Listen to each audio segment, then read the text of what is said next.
Hello, welcome to Varshita వంటిల్లు. మీరు నా ఛానల్ని ఫస్ట్ టైం కనుక చూస్తున్నట్లయితే లైక్ చేయండి, షేర్ చేయండి. ప్లీజ్ నా ఛానల్ను సబ్స్క్రైబ్ చేసుకోండి. నేను ఈరోజు చూపించబోయే రెసిపీ మసాలా దోశ అండి. చాలా టేస్టీగా ఉంటుందండి, ఈజీగా కూడా ప్రిపేర్ చేసుకోవచ్చు. అందరూ చాలా ఇష్టంగా తింటారండి. ఇప్పుడు తయారీ విధానం చూద్దాం. బంగాళదుంపలను తీసుకొని ఉడకబెట్టి ఇలా పొట్టు తీసి కట్ చేసి పెట్టుకోవాలి.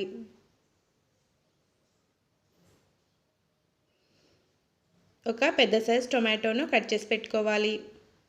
ఆనియన్ని కట్ చేసి పెట్టుకోవాలి. నేను పచ్చి బఠానీలని ఉడకబెట్టి పెట్టుకున్నానండి. పచ్చిమిర్చి,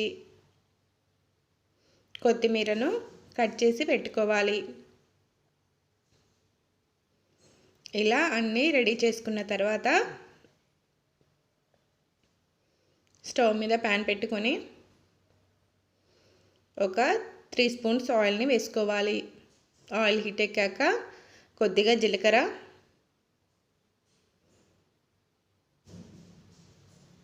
ఆవాలు, కొద్దిగా మినపప్పును వేసుకోవాలి.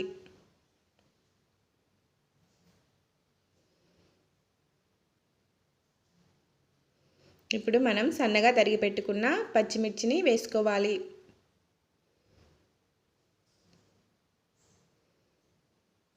ఆనియన్స్ని కూడా వేసుకొని కలుపుకోవాలి.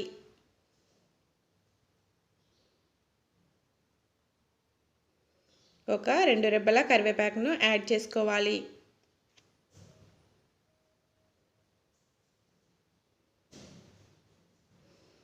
ఆనియన్స్ కొద్దిగా మగ్గిన తర్వాత ఒక 1/2 స్పూన్ పసుపును వేసుకోవాలి.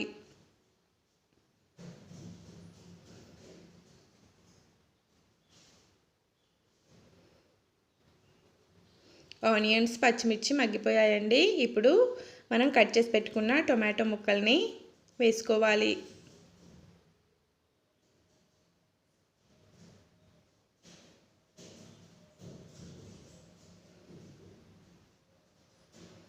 రుచికి సరిపడా ఉప్పు వేసుకోవాలి.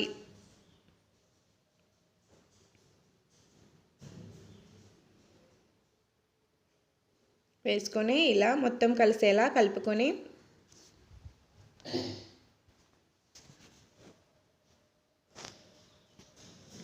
మూత పెట్టుకొని ఒక 2 నిమిషాల పాటు ఉడికించుకోవాలి. 2 నిమిషాల తర్వాత చూడండి, టొమాటోస్ ఉడికిపోయాయి.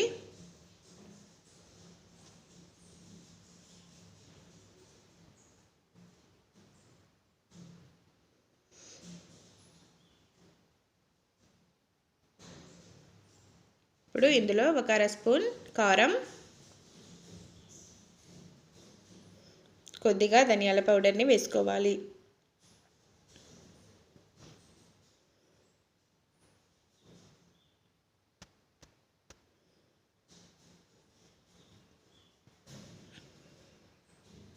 వేసుకున్న తర్వాత మనం ముందుగా ఉడకబెట్టి పెట్టుకున్న బఠానీలను వేసుకోవాలి.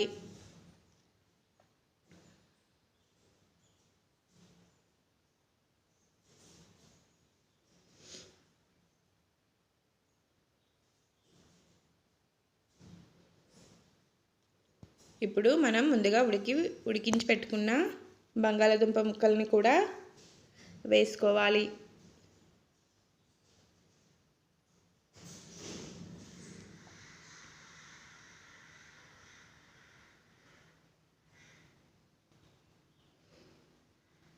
వేసుకొని కలుపుకోవాలి. బంగాళదుంప ముక్కల్ని ఇలా స్మాష్ చేసుకోవాలండి.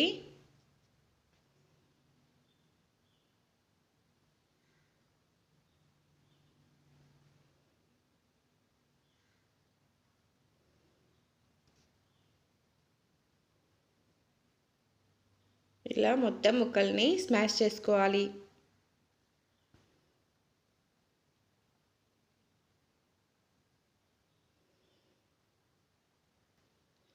ఇప్పుడు ఇందులో కొద్దిగా వాటర్ యాడ్ చేసుకోవాలి.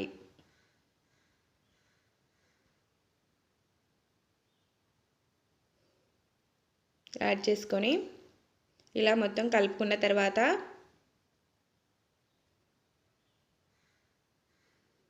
మూత పెట్టుకొని 1 నిమిషం పాటు ఉడికించుకోవాలి.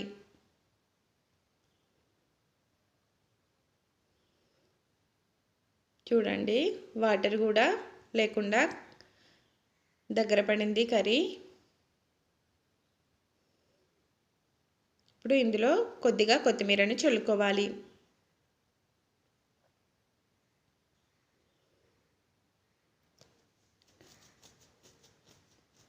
అంతేనండి, కర్రీ రెడీ అయిపోయింది. ఇప్పుడు మనం మసాలా దోశ ఎలా ప్రిపేర్ చేసుకోవాలో చూద్దాం. నేను దోశ బ్యాటర్ను ముందుగా రెడీ చేసి పెట్టుకున్నానండి. దోశ మంచిగా రావాలంటే బ్యాటర్ కన్సిస్టెన్సీ అనేది ఇలా ఉండాలి. ఇప్పుడు స్టవ్ మీద ప్యాన్ పెట్టుకుని ప్యాన్ బాగా హీట్ ఎక్కాక కొద్దిగా ఆయిల్ని అప్లై చేసుకోవాలి.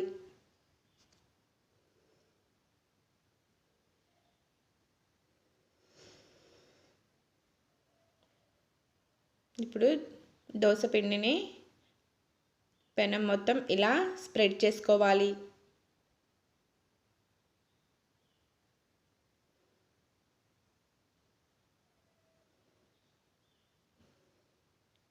కొద్దిగా ఆయిల్ని అప్లై చేసుకోవాలి.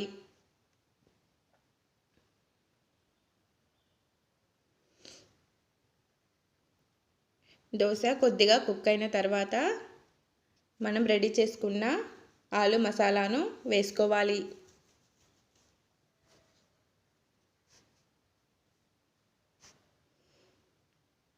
వేసుకొని దోశ మొత్తం ఇలా స్ప్రెడ్ చేసుకోవాలి.